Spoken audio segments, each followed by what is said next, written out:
Hey, this is Evan Fitzgerald from Kubb United, and you are on Coupe Talk.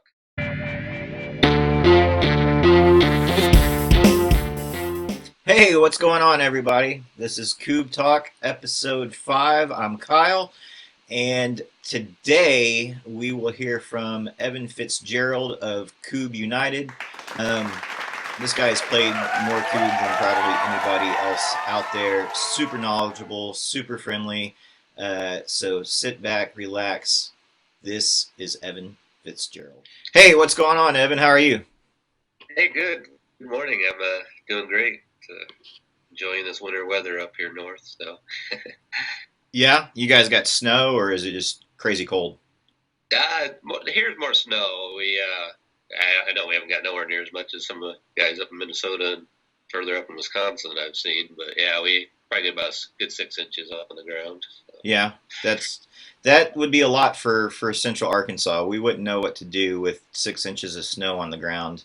And I think it All was right. when I was talking with JP, he was talking about like how it was like 8, but felt like -5, and he's still out there playing Oh yeah, virtual cube, all bundled up, and like the state of yeah. Arkansas would shut down if it ever got that cold. We would just lose our minds.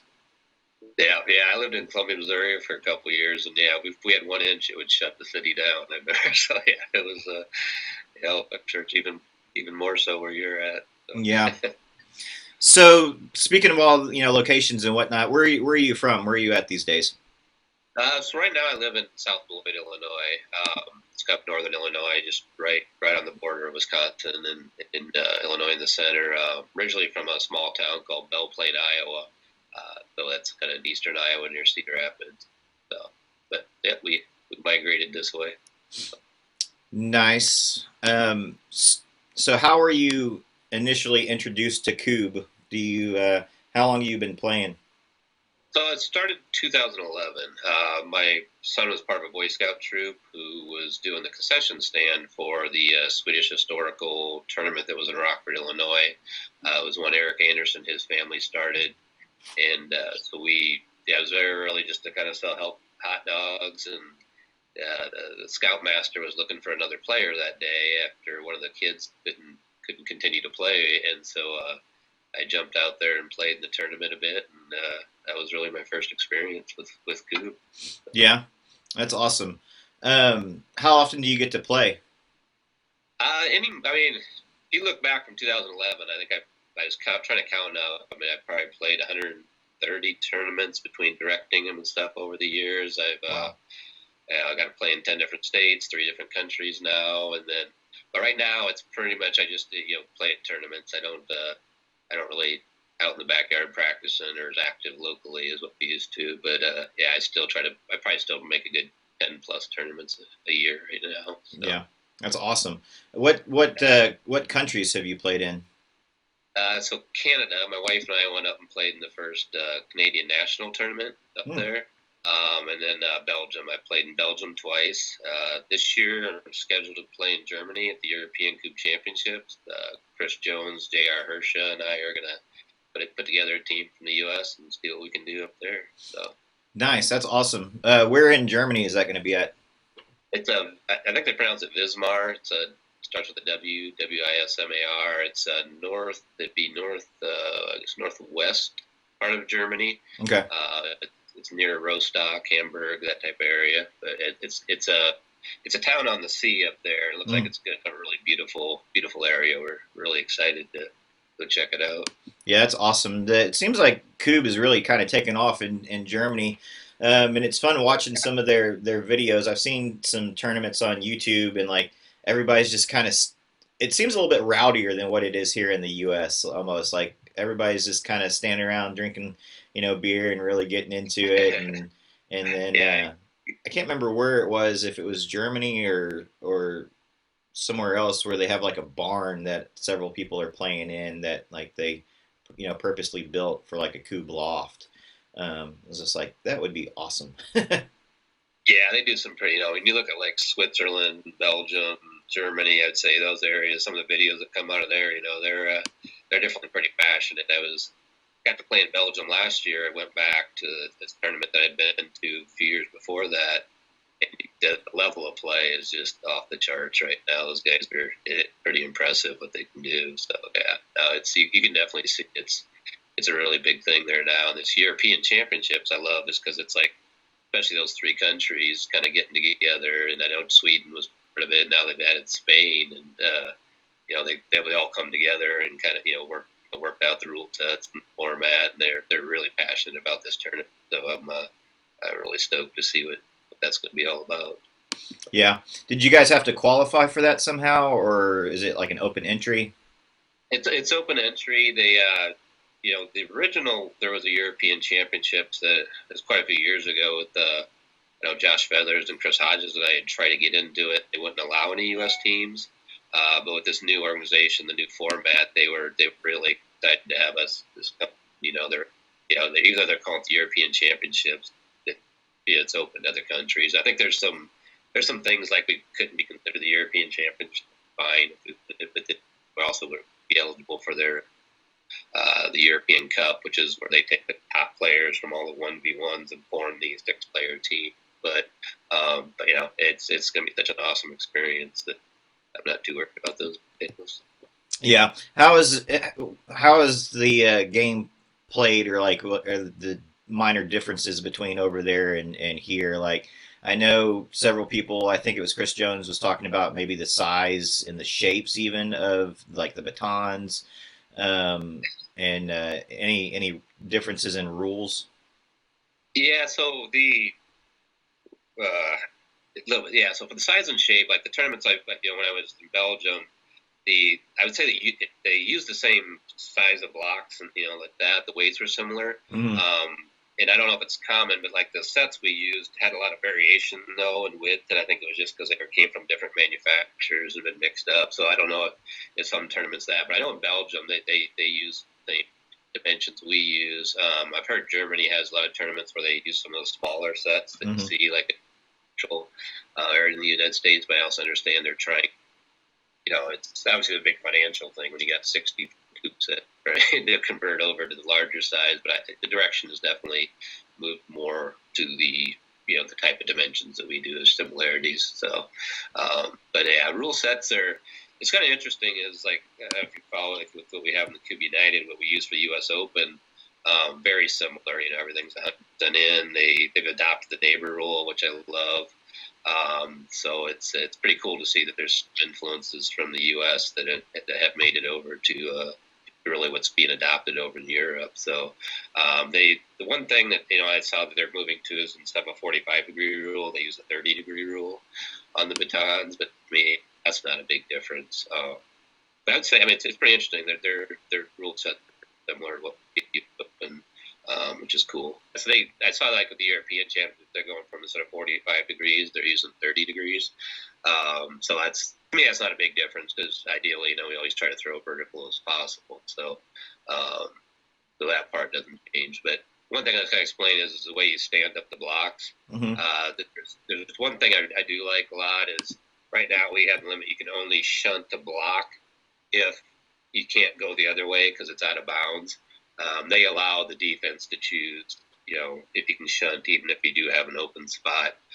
So that kind of made some interesting decisions as from a defensive tactic, whether or not it's better to try to shunt the block and split the pile up a little bit differently or cause different dynamics. So I also thought it was just easier to explain to newer people, versus some more complicated on stand up. So I'd say there's some minor things there, but overall, it definitely feels like you're in a U.S. tournament when you're over there playing with their rules. So at least with the ones that happened in Belgium and stuff. Yeah, and I'm sure it's probably one of those things too. It's like who really cares? You're in Europe playing Coupe. It's like that'd just be a dream come true. Yeah. What about the rules though? Like I asked Eric Anderson and JP and Chris, this as well. What do you think about a universal set of rules compared to the idea, like Eric said, your farm, your rules type mentality? What do you prefer? I prefer that we do try to bring a lot of the groups together and try to work to more of a universal rule set. I think if you look at it from a sports standpoint, I think you and I talked a little bit like some of the golf stuff with PDGA and that is, I think for it to really be recognized as an international sport, to be recognized as a sanctioned event, I think it's worth the effort, to try to. But that's what I kind of love about this European Coupe Association is they've got three pretty active organizations who have together. It kind of shows the power of working together. And there's a lot of value in that, especially when especially when your rule set is used as used across other tournaments, used as sanctioning. I think it's important to have a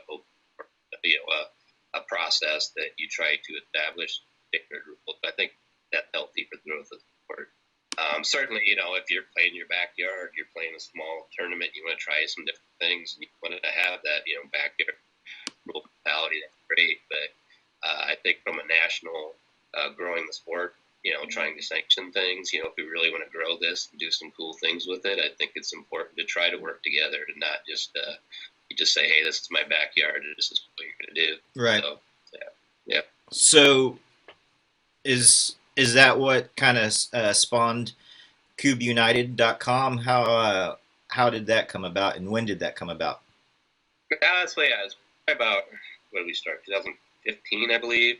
That was part of it. We definitely, so like, you look at the original group, we had, the guys from Des Moines, Josh and Chris, who had been running some really successful tournaments down there. You had Chad Bevers, who was running a tournament called the Clash of the Coupe. We had Dave Geesey working with the Madison group. So we were kind of looking at a lot of us that had tournaments that we were trying to grow and trying to cross-promote. We're kind of looking at different trends, and we were all, very enthusiastic about the sport and stuff. And so we wanted to try to, build that infrastructure. So Kubb United is actually it's a legal 501c3 organization. Our original mission there was really to,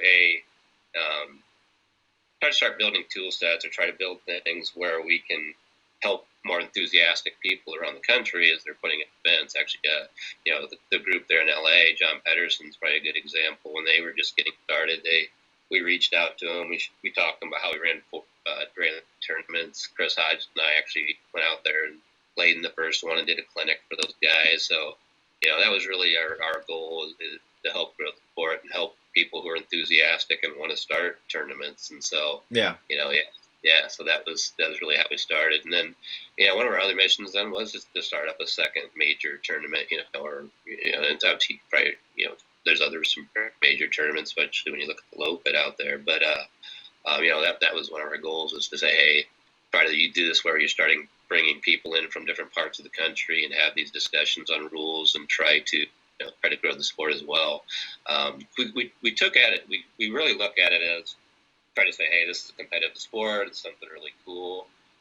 If we want to do a track to, like, say, with television or more video, what are some things that we can do that makes it a little more interesting to watch and interesting to follow. So those are some things that we tried to take. Yeah. When did you guys start the U.S. Coupe Open? How long has that tournament been around? So that was started, I think our first year was 2000. Let's see, we've done 5 years. Yeah, so 3 years. So this will be the 4th year for the U.S. Open. We've been doing tournaments 6 years in Beloit, Wisconsin. Original intent, and we're going to kind of reanalyze this too, was to actually move that tournament around. It was the city of Beloit's just been amazing with the sponsorship and help and building that tournament. But our original tournament was to move around a little bit, but obviously logistically that can cause some challenges. So I think we're going to try to analyze that a little bit more if that's something we want to start striving for within the next couple of years and such. But yeah, so I believe this will be the 4th year for the U.S. Open. Yeah, and it'll be in Beloit again this year? Yeah, it'll be in Beloit this year again, same park, the second weekend of August. And yeah, so we're hoping to have another great turnout there. Yeah, is registration open for that yet?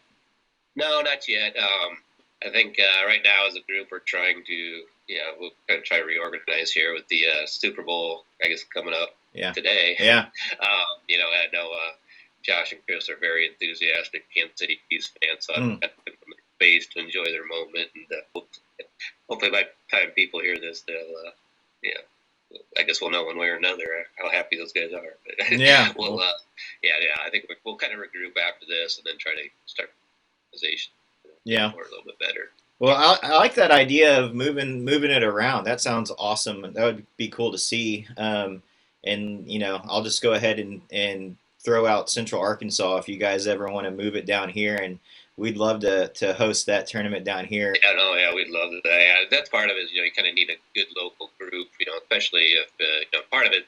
I think the reason a lot of reasons we've been using Beloit. Just the support, and with me being close to the city, the police to organize. So yeah, so we build up some of these, more groups around the country. I think it's pretty cool to see. Yeah, definitely moving it around. So I think that's one of the things as we're trying to help these people like you said, but get a growing tournament, and then you can see if it sparks up. An awesome venue, move it.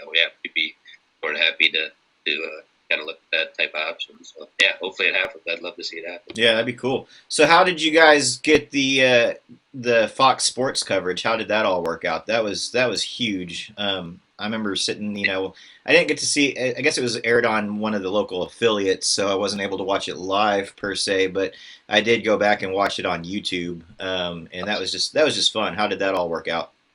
Yeah, that's cool. I got to give all the credit to Visit Beloit there. That was that's the tourist organization here, locally. They originally when we kind of approached them about the U.S. Open and the concept. I mean, I'd worked with them on two tournaments before, very locally focused.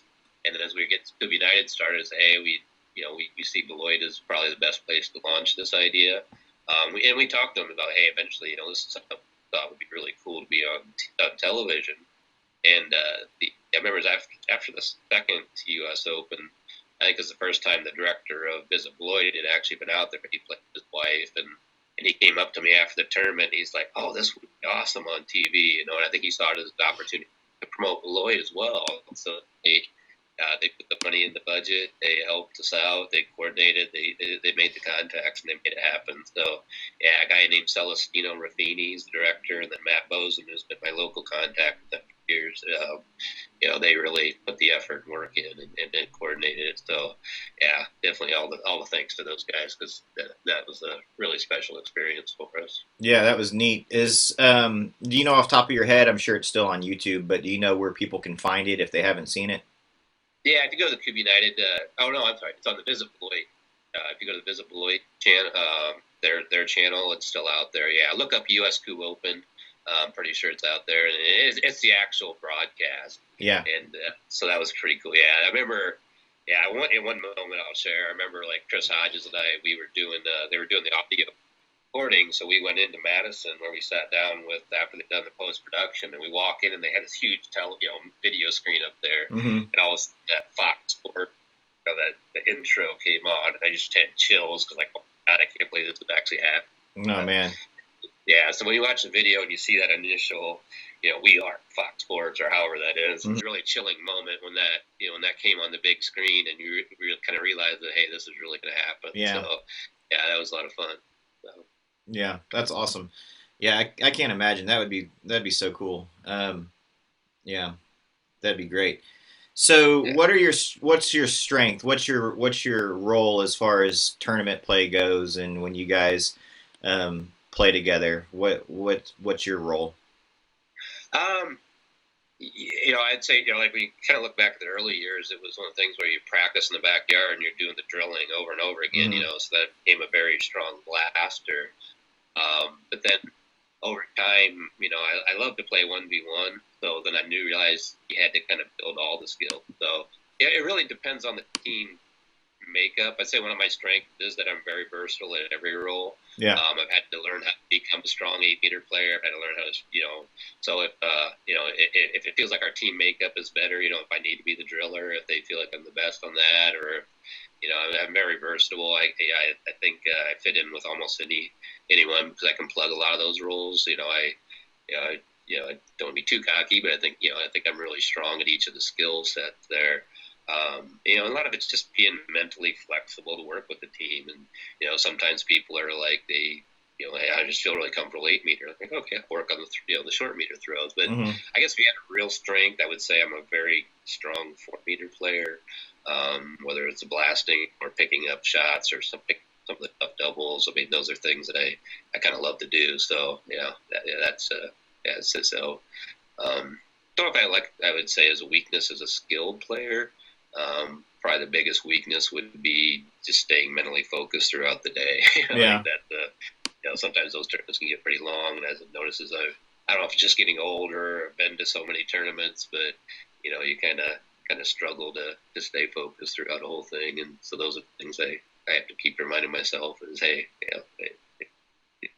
even though you've kind of been there and done a lot of this before, Mm-hmm. it's stay sharp, stay focused. Otherwise, the matches can slip away really fast. There's Yeah. some really good players there now. So Yeah. yeah, Yeah, it was JP, and whenever he and I were talking, and he was telling me that they all have nicknames in their club, and his is Lucy because he goes around and try to keep everybody loose and just relaxed, and I thought that's great. I mean, that's such a big part of the game is just that PMA, that positive mental attitude, because I know I'm one that, like, when I start missing shots, like particularly in the backyard if I'm playing a virtual game, I'm pretty much done. All right. I mean, I've pretty yeah, much checked out mentally, and then my game's gonna go down the toilet. But yeah, that staying loose, staying relaxed, just that's definitely a huge part of it for sure. So yeah.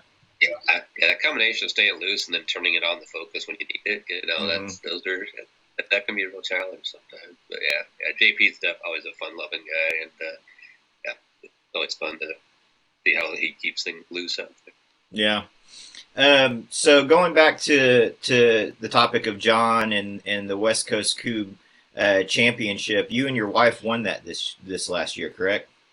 Yeah. We've actually been in the finals all 4 years there. So, yeah, that's just an amazing tournament. If I always tell people if there's one you can get to every year, and you can make it out there, timing and financially everything's there, do it. That's such an awesome group you're playing, especially coming out of the winter. We're Mm-hmm. all tired of this cold weather crap, and then you get to go out in LA and play good with some amazing people. So, yeah, so that was definitely, you look back and I've had some pretty memorable moments, and but winning that one last year was with my wife was really fun. I think one of the cool things about that tournament was, and it was something that they kind of had to do because there was an event coming in the park. We couldn't finish the park, so they moved the finals to the side yard at Joe Zenos's house. He'd actually did this. I don't know. I don't know if JP mentioned this or John Pedersen, but they came out and they rolled out new turf. They Mm-hmm. moved the tree. It was amazing what happened for a short time. Created this soup bowl, with all these spectators around. We actually had kids hanging out at windows from both sides, and it was a pretty magic moment. So and the ability to and then winning it, and that was actually a very competitive tournament this year. So Yeah. yeah, to pull that off with my wife, who's a very casual player. Yeah, that was an awesome experience. Yeah. Yeah. Yeah, that's awesome. That's kind of my next question was about your wife. How often does she play and whatnot? You said she's pretty casual player, but yeah, y'all Yeah, pulled it off though. yeah. And it's funny because she would never practice. I don't think she's ever practiced in her life. Yeah. We'd play a little bit of backyard coup where we had some local leagues and stuff. She would jump in, but it's even like with curling. I'm the fanatic old guy who wants to learn. Focus on the sport, but she's just out there to have a good time. And so, but she probably she plays in several tournaments, but it's really she shows up, and a lot of times if somebody needs a teammate, she'll fill out a team, she'll pop in and play with them, and so yeah, she just kind of loves meeting people and bouncing around. But she's a really good 4 meter player. I mean, she doesn't throw hard. She can pick up those singles really well, and as you know, as a teammate, that's having the person who can do that, and she fills that role really well. And she when she gets hot, she can hit the 8 meter too. So it's kind of fun to watch, you know, when she's doing it. But Yeah. yeah, she's definitely not a fanatical player like I am, but she's yeah, very casual. But that's good. She keeps things loose Sure. sometimes. So Yeah. that's good. Yeah, yeah. Yeah. No, it's fun. I don't know if you got to see any of our wives at nationals this year, but we had all of our wives played on a team together. They called themselves Sleigh Bays. And they actually got to play John and the California guys in their bracket. So I was excited for them for that because we played John and them our first year there, and Yeah. just really grew to like those guys. And they're just I mean, Yeah. they're great, supportive, encouraging, fun dudes. So, Oh yeah. yeah, yeah. And then Yeah. I think it was didn't we play you guys this year and y'all knocked us into the bronze bracket, I think. Yeah, you probably played the Kubb United team, which would be Josh Feathers, Chris Hodges, Dave Geezy. I was on Team Skull. Okay, yeah. So, yeah, so I actually got a brother and I play on that team with a good video artist, Luke Pikert, out of Minnesota. So yeah, I played with Chris and Josh when we won nationals. I think it was 2015, pure Celtica team. So I was on that team, and then the next year I wanted to start playing with my brother again. So we formed the team school that did that. But so I believe you did play the guys with Josh and Chris and Dave, and then I went a different route actually. Kind of broke those guys' streak of getting in the finals. I think Josh has been in the finals the last 7 years maybe or so. And Yeah, so I gotta So that was crazy. We had a crazy difficult run to get to the finals last year. We actually had to go through our buddies at Kuby United to get there. yeah, Yeah. yeah. That's cool. So if you could narrow it down to, I don't know, one or two, most memorable tournament experiences, what would you say are some of your most memorable out of the what did you say, 130 tournaments that you've played? Yeah, I think so. Yeah. I've probably it'd be interesting to do the math if it's me or Dave Ellringer or somebody who's been in the most, but it's quite possible I played the most, but it's oh boy, so many. I mean, definitely the LA one, and that one really stood out last year. I mean, that's such a cool experience to be in the finals of all of them. Yeah, and I could rattle off 20 pretty easily. Probably, if I look back, the one that really popped out to me was in 2012, and it was really because I was putting so much time in that summer trying to figure out the game. I'd go to these tournaments, fifth. It was just kind of format of it. It was going to the point tournament. A buddy of mine, we got second, and to get second that day was pretty crazy back then. I mean, we actually won the qualifying rounds with that, where we were seeded number one, which meant we had to go through, I think, a couple basket teams at the time that were forming and started strong. Point had amazing teams. Pretty much the guys that you see in the finals now. Chris Hodges, Grant Scott, and Patrick Anderson, Dave Ellringer, and it's out there, and Kaboom team was out there, and we were able to, kind of these nobodies that people started to see me play a little bit, but I was still working it out. So to get to that tournament and get second, so that was the Point Coupe Fall Classic 2012. That was the first year. I was like, okay, I can hang with these guys. Yeah. And, after that, I had kind of a mental shift where I was like, okay, I could play this. All that hard work paid off. So, I'd say that was my first really big, memorable moment. Was back then. Yeah, that's awesome. And another, I guess, probably tough question. What's your favorite thing or things, plural, if you can't narrow it down to just one, about Kubb? What is it that keeps you coming back, month after month, year after year, and putting in all the time and effort? Yeah, it probably may sound a little cliche, but it is the people. Yeah.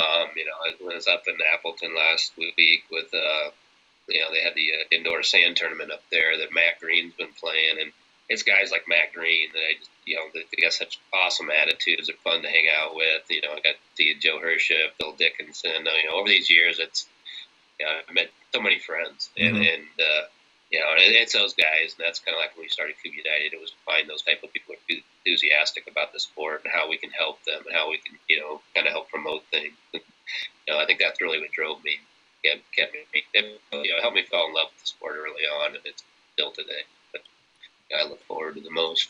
Yeah, yeah, that's awesome. I can definitely relate to that. I mean, because yeah, I'm still really, really new in retrospect to Kubb, but and mediocre player, but it's fun, meeting everybody, talking with everybody, and just seeing how supportive, and encouraging everybody is of everyone else. That's a great part of the community. Yeah, absolutely. And like I say, I've met pretty much it's hard to, when you play 130 tournaments, and I've had, probably 80 teammates along the way, and so Yeah. it's been a special decade. Nice. Well, last question. How can people follow you or Kubb United? What's the best way for people to keep up with what's going on with what you got? So I mean, so definitely we have the social media stuff, and I know we'll try to start that updated really soon. Getting out, you can follow us there. But if you ever have any questions and you want to reach out to us, hey, I'm starting a tournament, we're going to go things. Reach out to us on unitedwekubb at gmail.com. That's out there. Definitely go to our website. We built a video that we use for instructional video that I think we're closing in on 200,000 views on YouTube now, and Wow. we built that to help people get the impression of, okay, this is what like tournament Coupe is like. We've had we built a rules poster set. If you go out there, if you look on the rules, it's a really cool thing to display. I think JP uses some sets that he sends out stuff. So check that out. But yeah, definitely contact us at unitedwekubb at gmail.com. If we've done a lot of consultations with people starting up tournaments, and we've set up video calls and things like that to try to talk people, explain to, hey, how we tournament, here's something to do, maybe here's some ideas. So I'd say that's the best one. So definitely reach out to us at unitedwekubb at gmail.com. That's probably the fastest way to get in touch with us right now. And then follow us on, definitely Facebook is where we probably update the most. Well, that's all I got. You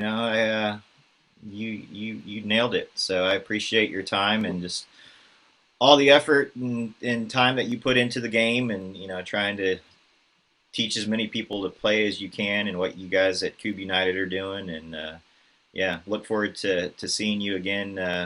Hopefully at nationals, or if not somewhere else down the line. Yeah, for sure. Yeah, as you're doing these podcasts, I definitely thank you for doing this. I know it's really cool to start learning more about the different community stuff. It's not just Eau Claire; it's growing all over. Mm-hmm. Yeah, keep good work. Appreciate it. Yeah, awesome. Well, I'll let you get back to it. I guess real quick before we get out of here, who you got picked for the Super Bowl tonight? Probably the 49ers. One little fun fact there is the lady who did the Fox Sports broadcast, Kelly Till. She is the mother-in-law of George Kittle, tight end for the So I think that's a pretty cool connection to what we've done here at Coupe. But I think I'm going for the 49ers. That might get me blackballed as Kuby United, but we'll see. All right. Well, I appreciate it. Thank you so much. Yeah, thank you. Take care. Well, there it is, episode 5. Evan Fitzgerald. Evan is one heck of a Coupe player, but unfortunately, he did not pick this year's Super Bowl champion. So I guess congratulations to the Kansas City Chiefs and you Kansas City Chiefs fans out there. I don't know. I don't really care either way. But anyways, before we get out of here, here's some tournament announcements. In Ely, Minnesota, this Saturday, the Ely Winter Festival Coupe Tournament. And then Saturday, February 22nd in Erin, Wisconsin, Coupe on the Pond. You can always find out all the tournaments on KubeOn.com, so go check that out. And until next time, we'll see you on the pitch.